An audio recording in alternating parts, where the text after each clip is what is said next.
Hello and welcome to the Political History of the United States, Episode 1.10, The Starving Time. Last time, we left off discussing those first several years of the Jamestown colony. The first several years were conflict-ridden and saw a majority of the new settlers die due to the harsh conditions. And at the same time, the relationship between the settlers and the local Powhatan Indians was tense at best and downright hostile at worst. By the end of 1609, the colony was approaching what would become the single worst time in the history of the Virginia colony up to that date. Today, this period has become known as the Starving Time, and is going to signify the low mark for the colony. John Smith by this time had left the colony, and relations with Powhatan had become so bad that it saw John Ratcliffe skinned alive in December of 1609. Combined with the ongoing issues of starvation and disease, it's going to see the population of the colony plummet. The Starving Time very nearly marks the end of the Jamestown colony. The colonists at one point abandon the colony and make their way to ships, having had enough trying to survive in Virginia. Of course, today we know that they don't end up actually leaving.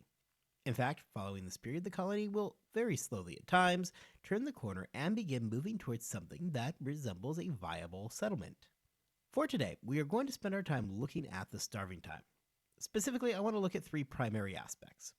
First, we are going to look at the traditional telling of the story of that winter of 1609-1610. What were the causes? How bad did it get? And how did it resolve? Second, we are going to discuss the realities of the Starving Time. I plan on looking at the question of how accurate is that traditional telling and what problems may exist with it. Finally, we are going to look at the end result. The Starving Time is going to have a major effect on the colony in a number of ways, and we are going to examine how these changes moving forward are going to completely change the direction of the Virginia Company and the colony as a whole. I want to start this week by looking at the winter of 1609-1610. We are going to jump in by looking at that traditional telling before doubling back and looking at some of the causes. In many ways, it is difficult to get a great idea of what occurred during that winter. The sources during the time are thin, and there is something to be said about a sense of sensationalism that's going to creep into the eventual telling of the event. On the ground, the best source is going to be the colony's acting president, George Percy. Percy would write about the starvation and the terrible conditions at Jamestown during that winter. I'm going to read a quote from Percy's book. A true relation of the proceedings and occurrences of moment which have happened in Virginia from the time Sir Thomas Gates was shipwrecked on Bermuda, Anno 1609, until my departure out of the country, which was Anno Domini 1612. And yeah, that's an awesome book title. Sounds super exciting. The quote is as follows. Now all of us at Jamestown began feeling that sharp prick of hunger, which no man truly describe, but which he hath tasted the bitterness thereof. A world of miseries ensued, as the sequel will express unto you, insomuch that some to satisfy their hunger have robbed the store for which I have caused them to be executed. Then, having fed upon the horses and other beasts as long as they lasted, we were glad to make shift with vermin as dogs, cats, and rats and mice. All was fish that came to net to satisfy the cruel hunger, as to eat boots, shoes, or any other leather some could come by. And those being spent and devoured, some were enforced to search the woods and feed upon serpents and snakes, and to dig the earth for wild and unknown roots, where many of our men were cut off and slain by the savages. And now, famine beginning to look ghastly and pale in every face, that was nothing to be spared to maintain life, and to do those things which seem incredible, as to dig up dead corpses out of graves and to eat them, and some have licked up the blood which hath fallen from their weak fellows. And amongst the rest, this was the most lamentable, that one of our colony murdered his wife, ripped the child out of her womb and threw it into the river, and after that chopped the other in pieces and salted her for his food. The same not being discovered before he had eaten her. Thereof, for the cruel and humane fact, I adjudged him to be executed. The acknowledgment of the deed being enforced from him by torture, having hung by his thumbs with the weight at his feet a quarter of an hour before he would confess the same. George Percy was the best source on the ground at the time. Other information we get from the events come from John Smith's writings in 1624. And in a moment, I'm going to share this account with you, but I want to give a pair of warnings on it first. First, John Smith left a few months earlier in the fall of 1609, so he was back in England when the winter of 1609-1610 rolled around. Likewise, he is writing this account in 1624, a full 14 years after the events actually took place. Now, we're going to talk more in a few minutes about the problems with the sources, including Smith's, but it's something that I want to be upfront about. Smith wrote in the General History of Virginia, New England, and the Summer Isles that, "Nay, so great was our famine that a savage we slew and buried the poorer sort, took him up again and ate him. And so did divers one another, boiled and stewed with roots and herbs. And amongst the rest did kill his wife, powdered her, and had eaten part of her before it was known, for which he was executed, as he well deserved. Now, whether she was better roasted, boiled, or carbonadoed, I do not know. But of such a dish as powdered wife, I have never heard of." This was that time, which still to this day we call the starving time. It were too vile to say, and scarce to be believed, what we endured, but the occasion was our own, for want of providence, industry, and government, and not the barrenness and defect of the country, as is generally supposed. For till then in 3 years, for the numbers were landed us, we have never from England provision sufficient for 6 months. Though it seemed by the bill of loading sufficient was sent us, such a glutton is the sea, and such good fellows the mariners, we as little tasted of great proportion sent us. As they of our want and miseries yet notwithstanding, they ever overswayed and ruled the business. Though we endured all that is said, and chiefly lived on what this good country naturally afforded. Yet, had we been even in paradise itself with these governors, it would not have been much better with us. Yet there was amongst us who, had they been the government as Captain Smith appointed, but that they could not maintain it, would surely have kept us from those extremes of misery. This, in 10 days more, would have supplanted us all with death." Before we go any further, if you're wondering what does John Smith mean when he asks, was the wife carbonadoed, that translates roughly into, was she barbecued? So yes, that would in fact be just a little bit of cannibalism humor from our good friend John Smith. Between the accounts of Smith and Percy, it is possible to get a sense of the devastation that the winter of 1609-1610 brought. If you're looking for numbers, we know that there are about 300 to 400 settlers in Virginia when John Smith leaves. That includes men both inside Jamestown, plus a handful of others who were outside the fort at other smaller outposts. By the time that Thomas Gates arrives at the end of May 1610, between 60 and 100 men remained alive. I've seen some other numbers as well, with some sources saying that the population may have been a bit higher when Smith leaves, and some have it a bit lower. This discrepancy does have some impact on the overall number that died during the winter. However, it is without any dispute that the winter of 1609-1610 was catastrophic, no matter where you get your numbers from. Regardless of the source, a whole lot of people die.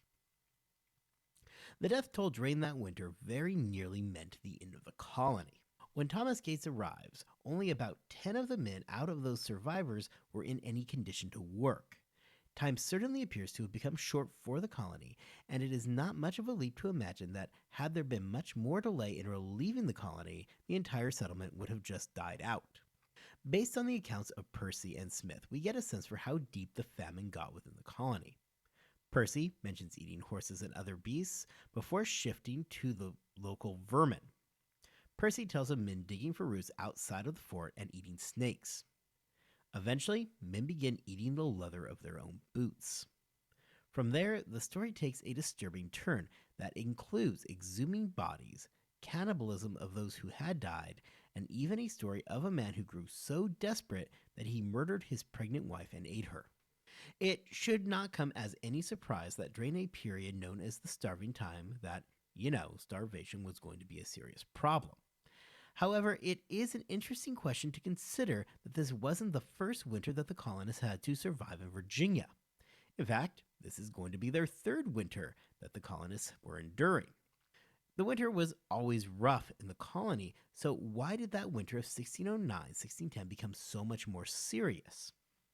The first major problem is the large number of men who arrived during the late summer of 1609. Recall from last week that 500 settlers had left England along with Thomas Gates. 300 of those men would arrive during the late summer of 1609, the rest being lost in that ship that sank along the way, or they're hanging out with Gates stuck in Bermuda. By the time these extra mouths to feed arrived in the colony, they were already experiencing some level of food shortages throughout Jamestown, which the colony typically did experience during these months. However, matters became dire upon discovering that much of the colony's corn had been infested with rot. Now suddenly there is a massive influx of mouths to feed at a time where a large amount of the supplies and food stores were lost. Likewise, as we discussed last week, relations between Jamestown and Powhatan were less than ideal. Recall that Powhatan had become increasingly less interested in providing food to the colony. Whereas at the beginning, Powhatan believed that he could gain an advantage over his enemies, while at the same time containing the English, he had now moved on to a position where he wanted the English gone, or at least to leave his people alone. The change of heart came after continued English harassment of the Powhatan tribes, as well as Powhatan realizing that the food demands of the English were unsustainable. John Ratcliffe would personally learn just how little Powhatan was interested in providing corn when Powhatan had Ratcliffe skinned alive. Throughout the winter, the English would continually be harassed and attacked by the Indians, which meant that leaving the fort itself had become a very dangerous prospect.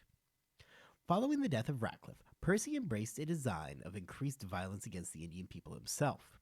Percy would write about 2 captured Indian children that the colonists had. Percy claims that, over his objections of course, the decision was made to throw the children into the river and shoot their brains out.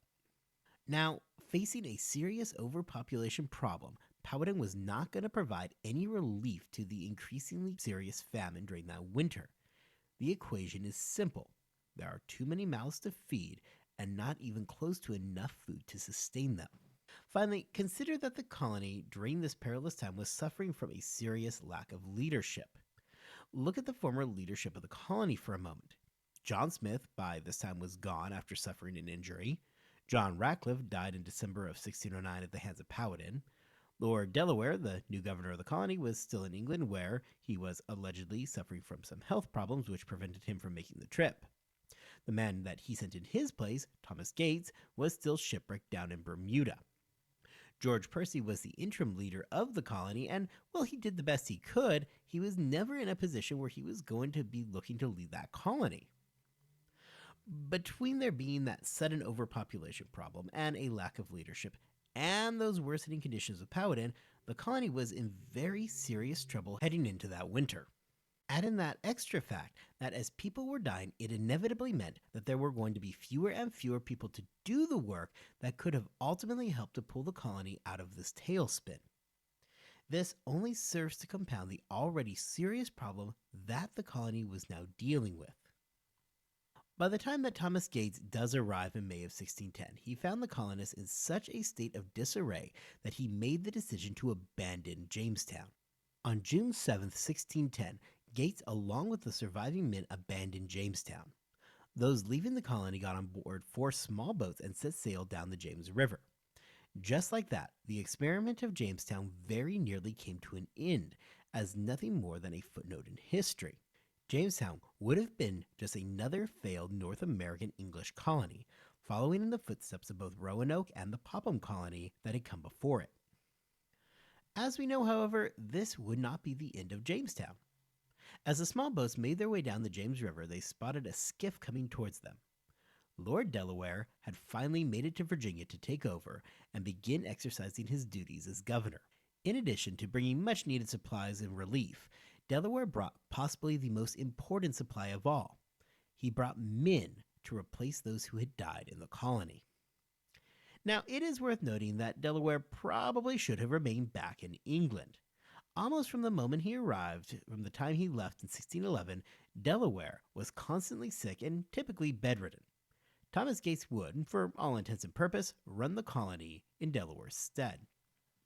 Well, we don't know his response. We do know that Powhatan had been aware that he had won. He knew that the English were leaving, and for him it must have been a very bit of welcome news. Conversely, when Powhatan had learned that Lord Delaware had in fact come to the rescue and the English were now coming back, it must have been an absolutely devastating blow. His best chance to rid himself of the English had come and very nearly succeeded. He will never get such an opportunity again. We have discussed what exactly the starving time was. By looking at the reports written by men like Percy and Smith, we can begin to get an idea of the desperations that the colonists faced during that fateful winter. I want to take a moment, however, to go back and look at the sources we have to deal with.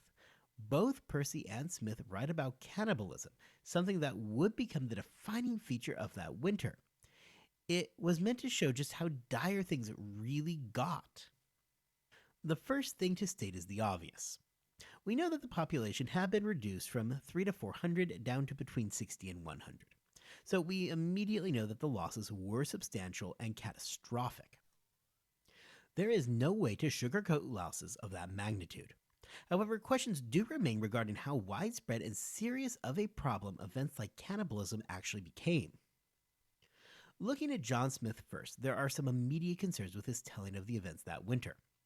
First and foremost, it is impossible to ignore the fact that John Smith left the colony in October of 1609, before the period of starvation really got going. Furthermore, it's not until 1624 that Smith writes about how miserable this period was for the colonists. Smith would go so far to make light of the situation.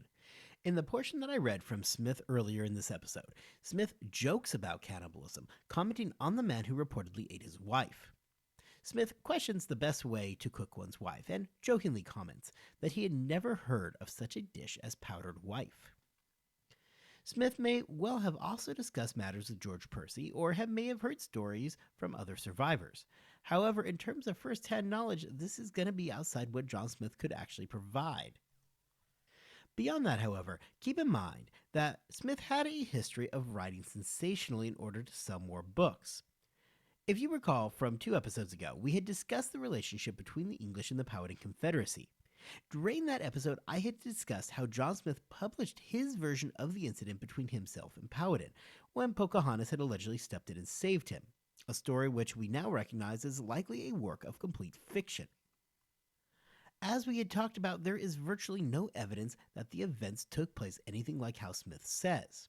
Remember that Pocahontas was just 10 years old during the encounter, and Smith had likely included her in the story because she was a popular figure in England at that time, despite her death about a decade earlier. By incorporating Pocahontas into his writings, he had an opportunity to sell more copies of his book. So, given that we know Smith was willing to publish his general history of Virginia, New England, and the Summer Isles with, we'll call it, dramatized portions, or realistically, blatantly false information to sell more books, it should draw that entire work into question. Those quotes I read earlier today come from the same work as the information about what happened between Smith, Powhatan, and Pocahontas. Smith appears to have had no problem publishing information that was false or, at a minimum, highly embellished in order to serve his own needs. Lastly, consider that Smith may have also been trying to paint a picture of his own leadership abilities.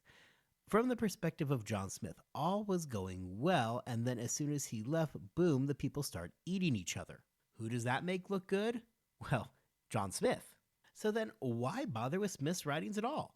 Anything written by John Smith should be taken with a heavy dose of skepticism, however, there may still be some good information in there.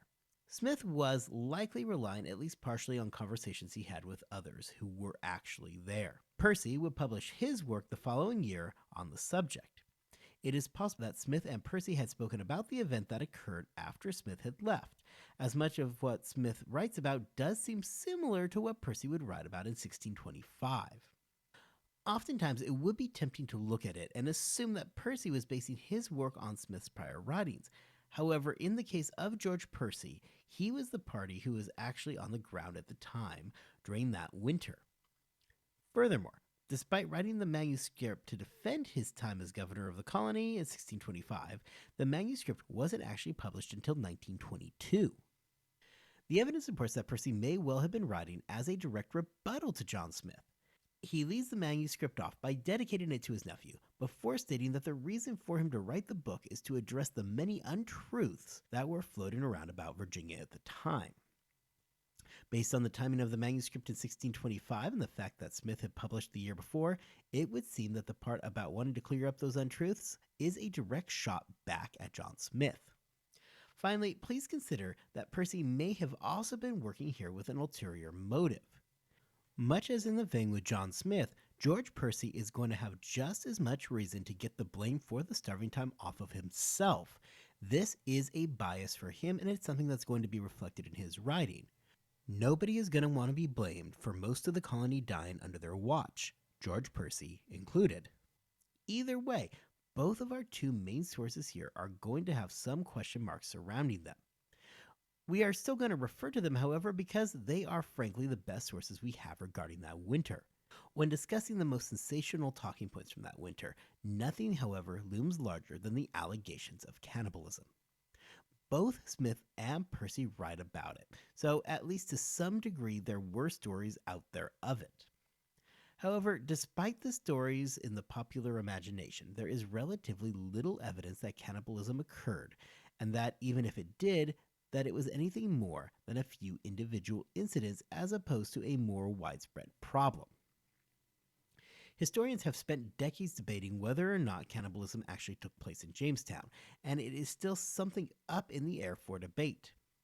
Beyond the writings of Smith and Percy some 14 years later, evidence of cannibalism in Jamestown remains relatively light. Thomas Gates himself would write about the colony as well.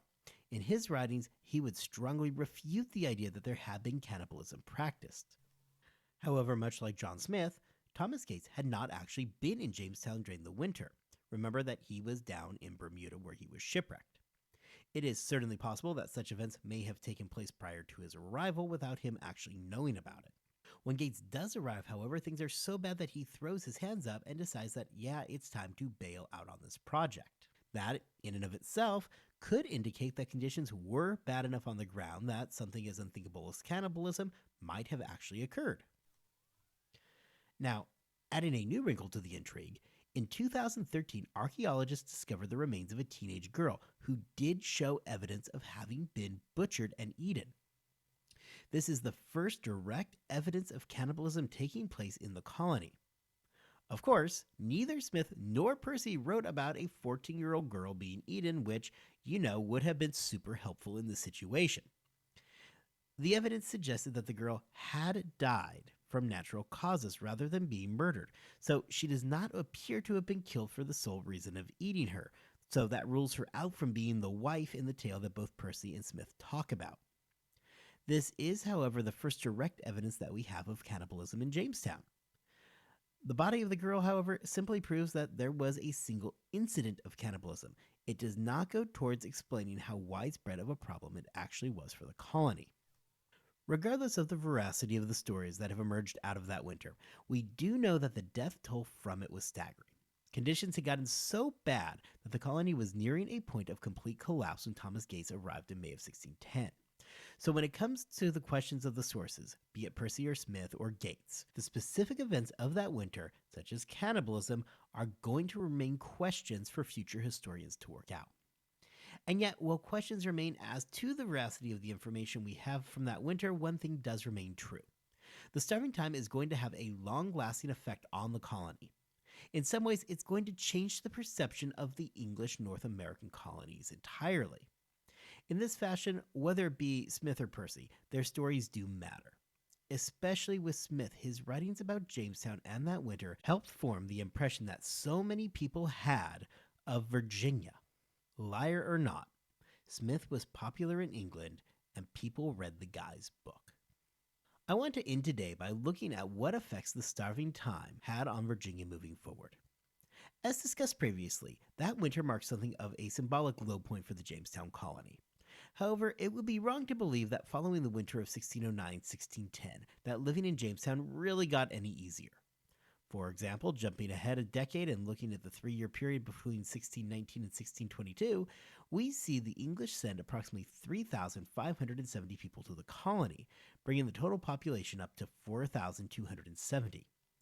During that same 3-year period, approximately 3,000 colonists are going to die.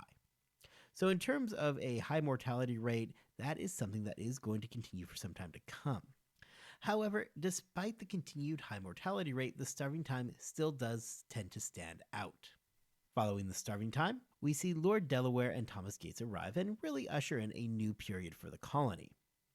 While it would be easy to blame those widespread changes on the winter of 1609-1610, the fact is that these changes were already being worked on during the summer of 1609. And recall from our last episode, we had discussed the changes coming to the colony in an attempt to increase profitability. Major changes, however, would appear in how England viewed Virginia. These changes affect not only the future of the colony, but in many ways it changes how we view the United States to this very day. We have discussed before how Virginia was being put forward as being nearly synonymous for Eden itself. Of course, we know that the reality was always much different. Life in Virginia was hard, and it would continue to be hard for many more years to come. Statistically, if you went to Virginia during those early years, the odds were considerably better that you would die rather than survive and prosper. However, that really doesn't make for a good advertisement. Come to Virginia, where you're probably going to starve to death and die. Not the kind of thing that you want to put on your promotional poster. However, following the winter of 1609-1610, it was becoming increasingly difficult to sell to the people back in England that Virginia was this paradise on earth. Throughout the 1610s, stories of cannibalism throughout Virginia would begin spreading through England. John Smith doesn't do anything to temper those beliefs in 1624 when he publishes his history. As the tales of hardship begin to emerge during the 1610s and into the 1620s, promoters had to shift their focus and efforts in order to keep people interested. From this point forward, the very ethos of Virginia began to change in the popular culture. No longer was it being portrayed as a land that was overflowing with its bounty. Rather, it evolved into a place where the bounty existed, yes, but it required hard work and perseverance to find it. These are things that, even today, most people in the United States would consider a core value of the nation itself. Nothing is given but through hard work all can be achieved becomes the new selling point for potential colonists. Amongst the promoters, a popular version of the story placed the blame for the starving time on colonists' laziness. The argument here is that the land had plenty to offer and that the catastrophe of that winter had been caused by the actions of the settlers. And this is reflected in John Smith's writings. Remember in his work where he writes that, no, there was plenty there, people just weren't working to get it. For the promoters, that idea that had everybody just worked harder, been more dedicated, they would have survived, was a perfect thing to pitch. People are willing to work hard if it means that, hey, I can get rich and prosper. In this way, the period can be described as a one-time incident and not something indicative of future struggles. For the promoters, making sure that the blame didn't land on Virginia itself was critical. For men denying that the starving time occurred, like Thomas Gates, it is important to understand that at the same time Gates refused the events, he himself was a major shareholder in the Virginia Company. Gates had a vested interest in the colony doing well, and the idea of cannibalism wasn't going to accomplish that end. We will see this idea of hard work and a campaign against laziness continue next week as we move into the events of the 1610s. The starving time is so often portrayed as a low mark for the colony. In the decade to follow, the colony would begin to become somewhat more sustainable as new laws emerged to get control over the fledgling colony. At the same time, we will see the emergence of tobacco, a crop that is going to change the future not only for Virginia, but is going to become a critical part of the future of the United States. All of these changes are taking place in the shadow of a continued war with the Powhatan Confederacy. Next time, we will dive into all these problems as we start looking at the period after the starving time as Jamestown and Virginia begin their second chapter. As always, I want to thank you all for listening, and I will be back in 2 weeks as we continue our trek through Virginia.